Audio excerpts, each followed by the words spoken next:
संत याकूब का पत्र अध्याय 1। ये पत्र ईश्वर और प्रभु ईसा मसीह के सेवक याकूब की ओर से हैं। संसार भर में बिखरे हुए 12 वंशों को नमस्कार। भाइयों, जब आप लोगों को अनेक प्रकार की विपत्तियों का सामना करना पड़े तो आप अपने को धन्य समझिए। आप जानते हैं कि आपके विश्वास का इस प्रकार का परीक्षण धैर्य उत्पन्न करता है। धैर्य को पूर्णता तक पहुंचने दीजिए, जिससे आप लोग स्वयं पूर्ण तथा अनित्य बन जाए और आप में किसी बात की कमी नहीं रहे। यदि आप लोगों में किसी में प्रज्ञा का अभाव हो तो वह ईश्वर से प्रार्थना करे और उसे प्रज्ञा मिलेगी, क्योंकि ईश्वर खुले हाथ और खुशी से सबों को देता है, किंतु उसे विश्वास के साथ और संदेह किए बिना प्रार्थना करनी चाहिए, क्योंकि जो संदेह करता है वह समुद्र की लहरों के सदृश है, जो हवा से इधर उधर उछाली जाती है। ऐसा व्यक्ति यह न समझे कि उसे ईश्वर की ओर से कुछ मिलेगा, क्योंकि उसका मन अस्थिर और उसका सारा आचरण अनिश्चित है। जो भाई दरिद्र है वह ईश्वर द्वारा प्रदत्त अपनी श्रेष्ठता पर गौरव करे। जो धनी है वह अपनी हीनता पर गौरव करे, क्योंकि वह घास के फूल की तरह नष्ट हो जाएगा। जब सूर्य उगता है और लू चलने लगती है तो घास मुरझाती है, फूल झड़ता है और उसकी कांति नष्ट हो जाती है। इसी तरह धनी और उसका सारा कारोबार समाप्त हो जाएगा। धन्य है वह जो विपत्ति में दृढ़ बना रहता है। परीक्षा में खरा उतरने पर उसे जीवन का वह मुकुट प्राप्त होगा जिसे प्रभु ने अपने भक्तों को देने की प्रतिज्ञा की है। प्रलोभन में पड़ा हुआ कोई भी व्यक्ति यह न कहे कि ईश्वर मुझे प्रलोभन देता है। ईश्वर न तो बुराई के प्रलोभन में पड़ सकता और न किसी को प्रलोभन देता है। जो प्रलोभन में पड़ता है वह अपनी ही वासना द्वारा खींचा और बहकाया जाता है। वासना के गर्भ से पाप का जन्म होता है और पाप विकसित होकर मृत्यु को जन्म देता है। प्रिय भाइयों, आप गलती न करें। सभी उत्तम दान और सभी पूर्ण वरदान ऊपर के हैं और नक्षत्रों के उस सृष्टिकर्ता के यहाँ से उतरते हैं, जिसमें न तो कोई परिवर्तन है और न परिक्रमा के कारण कोई अंधकार। उसने अपनी ही इच्छा से सत्य की शिक्षा द्वारा हमको जीवन प्रदान किया, जिससे हम एक प्रकार से उसकी सृष्टि के प्रथम फल बने। वचन के श्रोता ही नहीं बल्कि उसके पालनकर्ता भी बने। प्रिय भाइयों, आप ये अच्छी तरह समझ लें। प्रत्येक व्यक्ति सुनने के लिए तत्पर रहे, किंतु बोलने और क्रोध करने में देर करे, क्योंकि मनुष्य का क्रोध उस धार्मिकता में सहायक नहीं होता जिसे ईश्वर चाहता है। इसलिए आप लोग हर प्रकार की मलिनता और बुराई को दूर कर नम्रता पूर्वक ईश्वर का वह वचन ग्रहण करें जो आप में रोपा गया है और आपकी आत्माओं का उद्धार करने में समर्थ है। आप लोग अपने को धोखा नहीं दे। वचन के श्रोता ही नहीं बल्कि उसके पालन करता भी बने। जो व्यक्ति वचन सुनता है किंतु उसके अनुसार आचरण नहीं करता, वह उस मनुष्य के सदृश है जो दर्पण में अपना चेहरा देखता है। वह अपने को देखकर चला जाता है और उसे याद नहीं रहता कि उसका अपना स्वरूप कैसा है। किंतु जो व्यक्ति उस संहिता को जो पूर्ण है और हमें स्वतंत्रता प्रदान करती है ध्यान से देखता और उसका पालन करता है, वह उस श्रोता के सदृश नहीं जो तुरंत भूल जाता है, बल्कि वह कर्ता बन जाता और उस संहिता को अपने जीवन में चरितार्थ करता है वह अपने आचरण के कारण धन्य होगा। यदि कोई अपने को धार्मिक मानता है किंतु अपनी जीभ पर नियंत्रण नहीं रखता तो वह अपने को धोखा देता है और उसका धर्माचरण व्यर्थ है। हमारे ईश्वर और पिता की दृष्टि में शुद्ध और निर्मल धर्माचरण यह है विपत्ति में पड़े हुए अनाथों और विधवाओं की सहायता करना और अपने को संसार के दूषण से बचाए रखना। अध्याय 2। भाइयों, आप लोग हमारे महिमान्वित प्रभु ईसा मसीह में विश्वास करते हैं, इसलिए भेदभाव और चापलूसी से दूर रहें। मान ले कि आप लोगों को सभा में सोने की अंगूठी और कीमती वस्त्र पहने कोई व्यक्ति प्रवेश करता है और साथ ही फटे पुराने कपड़े पहने कोई कंगाल। यदि आप कीमती वस्त्र पहने व्यक्ति का विशेष ध्यान रखकर उससे कहें, आप यहाँ इस आसन पर विराजिए, और कंगाल से कहें, तुम वहाँ खड़े रहो या मेरे पावदान के पास बैठ जाओ, तो क्या आपने अपने मन में भेदभाव नहीं आने दिया और गलत विचार के अनुसार निर्णय नहीं दिया? प्यारे भाइयों, सुन ले, क्या ईश्वर ने उन लोगों को नहीं चुना है जो संसार की दृष्टि में दरिद्र हैं, जिससे वे विश्वास के धनी हो जाएं और उस राज्य के उत्तराधिकारी बने जिसे उसने अपने भक्तों को प्रदान करने की प्रतिज्ञा की है? तब भी आपने दरिद्र का तिरस्कार किया है। क्या धनी आप लोगों का शोषण नहीं करते और आपको अदालतों में घसीट कर नहीं ले जाते? क्या वे उस सुंदर नाम की निंदा नहीं करते जिससे आप पुकारे जाते हैं? धर्म ग्रंथ कहता है, तुम अपने पड़ोसी को अपने समान प्यार करो। यदि आप इसके अनुसार सबसे बड़ी आज्ञा पूरी करते हैं तो अच्छा करते हैं, किंतु यदि आप पक्षपात करते हैं तो पाप करते हैं और संहिता के अनुसार दोषी है। यदि कोई पूरी संहिता का पालन करता है किंतु उसकी एक धारा का ही उल्लंघन करता है तो वह समस्त संहिता के प्रति अपराध करता है, क्योंकि जिसने कहा व्यभिचार मत करो उसने ये भी कहा हत्या मत करो। इसलिए यदि आप व्यभिचार नहीं करते किंतु हत्या करते हैं तो आप संहिता का उल्लंघन करते हैं। आपकी बातचीत और आपका आचरण उन लोगों के सदृश हो जिनका न्याय स्वतंत्रता प्रदान करने वाली संहिता के अनुसार किया जाएगा। जिसने दया नहीं दिखाई है उसके साथ दया नहीं की जाएगी, किंतु दया न्याय पर विजय पाती है। भाइयों, यदि कोई ये कहता है कि मैं विश्वास करता हूँ किंतु उसके अनुसार आचरण नहीं करता तो इससे क्या लाभ? क्या विश्वास ही उसका उद्धार कर सकता है? मान लीजिए कि किसी भाई या बहन के पास न पहनने के लिए कपड़े हो और न रोज रोज खाने की चीजें। यदि आप लोगों में कोई उनसे कहे, खुशी से जाइए, गरम गरम कपड़े पहनिए और भरपेट खाइए, किंतु वह उन्हें शरीर के लिए जरूरी चीजें नहीं दे, तो इससे क्या लाभ? इसी तरह कर्मों के अभाव में विश्वास पूर्ण रूप से निर्जीव होता है। और ऐसे मनुष्य से कोई कह सकता है, तुम विश्वास करते हो किंतु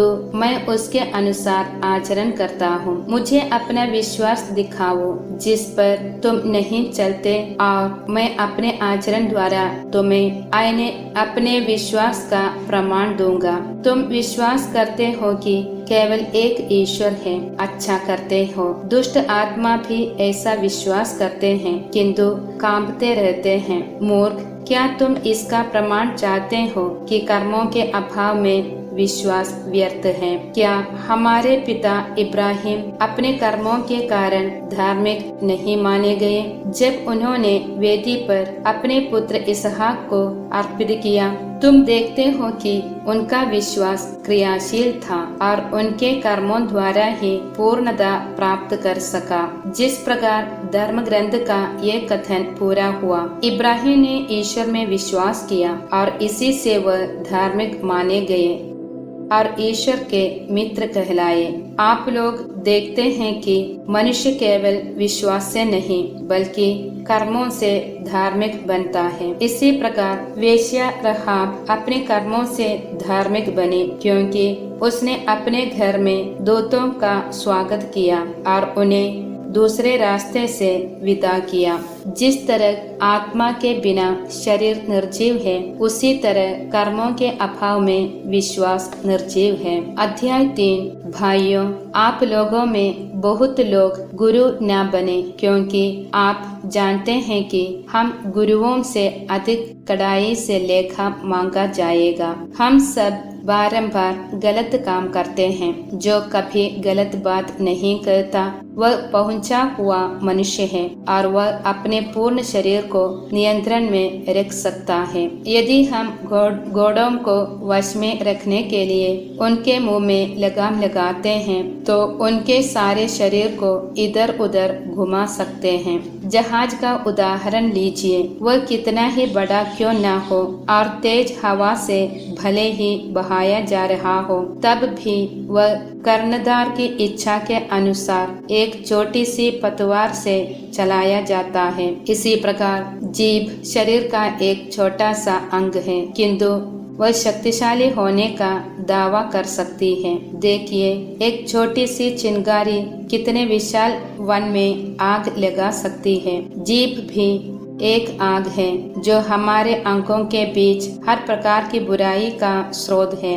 वह हमारा समस्त शरीर दूषित करती और नरकाग्नि से प्रज्वलित होकर हमारे पूरे जीवन में आग लगा देती है। हर प्रकार के पशु और पक्षी, रेंगने वाले और जलचर जीव जंतु सबके सब मानव जाति द्वारा वश में किए जा सकते हैं या वश में किए जा चुके हैं, किंतु कोई मनुष्य अपनी जीभ को वश में नहीं कर सकता। वह एक ऐसी बुराई है जो कभी शांत नहीं रहती और प्राणघातक विष से भरी हुई है। हम उससे अपने प्रभु एवं पिता की स्तुति करते हैं और उसी से मनुष्यों को अभिशाप देते हैं, जिन्हें ईश्वर ने अपना प्रतिरूप बनाया है। एक ही मुख से स्तुति भी निकलती है और अभिशाप भी। मेरे भाइयों, ये उचित नहीं है क्या जल स्रोत की एक ही धारा से मीठा पानी भी निकलता है और खारा भी? क्या अंजीर के पेड़ पर जैतून लगते हैं या दाखलता पर अंजीर? खारे जल स्रोत से भी मीठा पानी नहीं निकलता। संसार की बुद्धिमानी और ईश्वरीय प्रज्ञा। आप लोगों में जो ज्ञानी और समझदार होने का दावा करते हैं, वह अपने सदाचरण द्वारा, अपने नम्र तथा बुद्धिमान व्यवहार द्वारा इस बात का प्रमाण दें। यदि आपका हृदय कटु ईर्ष्या और स्वार्थ से भरा हुआ है तो डींग मारकर झूठा दावा मत करें। इस प्रकार की बुद्धि ऊपर से नहीं आती, बल्कि वह पार्थिव, पाशविक और शैतानी है। जहाँ ईर्ष्या और स्वार्थ है, वहाँ अशांति और हर तरह की बुराई पाई जाती है, किंतु ऊपर से आई हुई प्रज्ञा मुख्यतः पवित्र है और वह शांति प्रिय, सहनशील, विनम्र, करुणामय, परोपकारी, पक्षपातहीन और निष्कपट भी है। धार्मिकता का शांति के क्षेत्र में बोई जाती है और शांति स्थापित करने वाले उसका फल प्राप्त करते हैं। संसार का मित्र ईश्वर का शत्रु बन जाता है। अध्याय 4। आप लोगों में द्वेष और लड़ाई झगड़ा क्यों? क्या इसका कारण यह नहीं है कि आपकी वासनाएं आपके अंदर लड़ाई करती हैं? आप अपनी लालसा पूरी नहीं कर पाते और इसलिए हत्या करते हैं। आप जिस चीज के लिए ईर्ष्या करते हैं उसे नहीं पाते और इसलिए लड़ते झगड़ते हैं। आप प्रार्थना नहीं करते, इसलिए आप लोगों के पास कुछ नहीं होता। जब आप मांगते भी हैं तो इसलिए नहीं पाते कि अच्छी तरह प्रार्थना नहीं करते। आप अपने वासनाओं की तृप्ति के लिए धन की प्रार्थना करते हैं। कपटी और बेईमान लोगों, क्या आप ये नहीं जानते कि संसार से मित्रता रखने का अर्थ है ईश्वर से बैर करना? जो संसार का मित्र होना चाहता है वह ईश्वर का शत्रु बन जाता है। क्या आप समझते हैं कि धर्म ग्रंथ अकारण कहता है कि ईश्वर ने जिस आत्मा का हम में समावेश किया वह उसको अपने लिए ही चाहता है, इसलिए वह हमें प्रचुर मात्रा में अनुग्रह देता है। जैसा कि धर्म ग्रंथ में लिखा है, ईश्वर घमंडियों का विरोध करता किंतु विनीतों को अनुग्रह प्रदान करता है। आप लोग ईश्वर के अधीन रहें, शैतान का सामना करें और वह आपके पास से भाग जाएगा। ईश्वर के पास जाएं और वह आपके पास आएगा। पापी अपने हाथ शुद्ध करें, कपटी अपना हृदय पवित्र करें, अपनी दुर्गति पहचान कर शोक मनाए और आंसू बहाए। आपकी हंसी शोक में और आपका आनंद विषाद में बदल जाए। प्रभु के सामने दीनहीन बने और वह आपको ऊंचा उठाएगा। भाइयों, आप एक दूसरे की निंदा नहीं करें। जो अपने भाई की निंदा करता या अपने भाई का न्याय करता है वह संहिता की निंदा और न्याय करता है। यदि आप संहिता का न्याय करते हैं तो आप संहिता के पालक नहीं बल्कि न्यायकर्ता बन बैठते हैं। केवल एक ही विधायक और एक ही न्याय करता है जो बचाने और नष्ट करने में समर्थ हैं। अपने पड़ोसी का न्याय करने वाले आप कौन हैं? आप लोग जो ये कहते हैं हम आज या कल अमुक नगर जाएंगे, 1 वर्ष तक वहाँ रहकर व्यापार करेंगे और धन कमाएंगे। मेरी बात सुने, आप नहीं जानते कि कल आपका क्या हाल होगा। आपका जीवन एक कुहरा मात्र है, वह एक क्षण दिखाई देकर लुप्त हो जाता है। आप लोगों को ये कहना चाहिए, यदि ईश्वर की इच्छा होगी तो हम जीवित रहेंगे और यह या वह काम करेंगे, किंतु आप अपनी दृष्टता पर घमंड करते हैं। इस प्रकार का घमंड बुरा है। जो मनुष्य ये जानता है कि उसे क्या करना चाहिए किंतु नहीं करता, उसे पाप लगता है। अध्याय 5। धनियों, मेरी बात सुनो। आप लोगों को रोना और विलाप करना चाहिए, क्योंकि आप पर विपत्तियां पड़ने वाली हैं। आपकी संपत्ति सड़ गई है, आपके कपड़ों में कीड़े लग गए हैं, आपकी सोना चांदी पर मोर्चा जम गया है। वह मोर्चा आपको दोष देगा, वह आग की तरह आपका शरीर खा जाएगा। यह युग का अंत है और आप लोगों ने धन का ढेर लगा लिया है। मजदूरों ने आपके खेतों की फसल लुनी और आपने उन्हें मजदूरी नहीं दी। वह मजदूरी पुकार रही है और लुनने वालों की बुराई दुहाई विश्वमंडल के प्रभु के कानों तक पहुंच गई है। आप लोगों ने पृथ्वी पर सुख और भोग विलास का जीवन बिताया है और वध के दिन के लिए अपने को हृष्ट पुष्ट बना लिया है। आपने धर्मी को दोषी ठहराकर मार डाला है और उसने आपका कोई विरोध नहीं किया। भाइयों, प्रभु के आने तक धैर्य रखें। किसान को देखें जो खेत की कीमती फसल की बाट जोता है। उसे प्रथम और अंतिम वर्षा के आने तक धैर्य रखना पड़ता है। आप लोग भी धैर्य रखें, हिम्मत न हारें, क्योंकि प्रभु का आगमन निकट है। भाइयों, एक दूसरे की शिकायत न करें, जिससे आप पर दोष न लगाया जाए। देखिए, न्यायकर्ता द्वार पर खड़े हैं। भाइयों, जो नबी प्रभु के नाम पर बोले हैं उन्हें सहिष्णुता तथा धैर्य का अपना आदर्श समझें। हम उन्हें धन्य समझते हैं जो दृढ़ बने रहें। आप लोगों ने योब के धैर्य के विषय में सुना है और आप जानते हैं कि प्रभु ने अंत में उसके साथ कैसा व्यवहार किया, क्योंकि प्रभु दया और अनुकंपा से परिपूर्ण है। मेरे भाइयों, सबसे बड़ी बात यह है कि आप शबत नहीं खाएं, न तो स्वर्ग की, न पृथ्वी की और न किसी अन्य वस्तु की। आपकी बात इतनी हो, हाँ की हाँ, नहीं की नहीं। कहीं ऐसा न हो कि आप दंड के योग्य हो जाएं। यदि आप लोगों में कोई कष्ट में हो तो वह प्रार्थना करें, कोई प्रसन्न हो तो भजन गाएं, कोई अस्वस्थ हो तो कलीसिया के अध्यक्षों को बुलाएं और वे प्रभु के नाम पर उस पर तेल का विलेप करने के बाद उसके लिए प्रार्थना करें। वह विश्वासपूर्ण प्रार्थना रोगी को बचाएगी। आप प्रभु उसे स्वास्थ्य प्रदान करेगा। यदि उसने पाप किया है तो उसे क्षमा मिलेगी। इसलिए आप लोग एक दूसरे को सामने अपने अपने पाप स्वीकार करें और एक दूसरे के लिए प्रार्थना करें, जिससे आप स्वस्थ हो जाएं। धर्मात्मा की भक्तिमय प्रार्थना बहुत प्रभावशाली होती है। एलियस हमारी ही तरह निरे मनुष्य थे। उन्होंने आग्रह के साथ इसलिए प्रार्थना की कि पानी न बरसे, और 3.5 वर्ष तक पृथ्वी पर पानी नहीं बरसा।